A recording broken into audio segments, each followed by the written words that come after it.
Žudikai nuspaudė gaiduką apie 9 valandą vakaro. Dar gyvą žurnalistą jo namo laiptinėje tarp 2 ir 3 aukštų surado jo žmona ir giminaitė. 21 valandą 14 minučių atvykus greitajai pagalbai Vladislavas Listjevas jau buvo miręs. Kūne rastos 2 šautinės žaizdos, viena jų galvoje. Žudikai nepaėmė žurnalisto turėtų pinigų. Šiandien žurnalistas Politkovskis sakė, aš gerai suprantu, kad tai eilinė žmogžudystė, kuri nebus ištirta ir atskleista. Aš manau, kad jį nužudė dėl pinigų, juk viską dabar apsprendžia pinigai. Pinigai daro politiką, politika daro pinigus. Aš visiškai užtikrintas, kad tai užsakyta žmogžudystė. Jis trukdė daugeliu žmonių, kurie siekė iš televizijos pasipelnyti.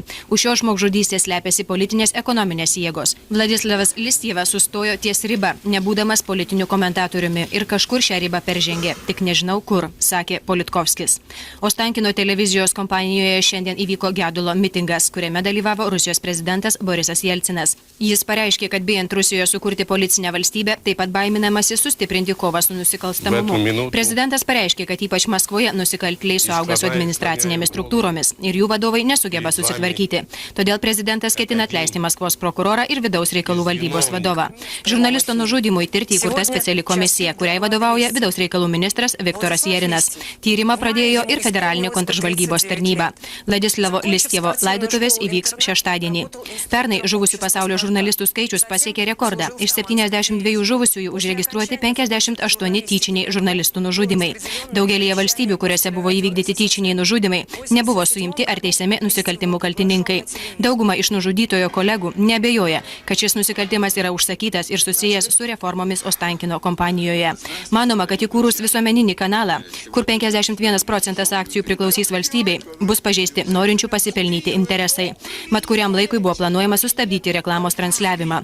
Dieną prieš nužudant Listjevą buvo patvirtintas naujas programų transliavimo tinklelis, kuris neleistų į eterį pakliūti abejotinos prigimties laidoms. Viską turėjo apspręsti laidų reitingas. Rusijos valstybinės televizijos generalinis direktorius Anatolijus Lisenko įsitikinęs, kad Listjevo žudikai jau nebegyvi ir visiškai beviltiška tikėtis, kad nužudymas bus išaiškintas. Žurnalistai laiko Vladislavo Listjevo nužudymą siautėjančios mafijos iššūkių ir ketina imtis ryžtingesnių priemonių. Apie tai buvo kalbama šiandien sušauktame skubiame vyriausiųjų redaktorių klubo posėdyje.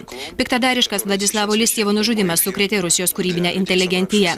Kaip demonstratyvų smūgį valstybės orumui apibūdino šią žmogžudystę Markas Zacharovas. Režisieriaus nuomonė, valdžia turi rasti savyje jėgų, kad užkirstų kelią siaubingam terorui. Negalima, kad valstybė nuolankiai priimtų šį smūgį, mano Zacharovas. O štai rašytojo Boriso Vasiljevo nuomonė.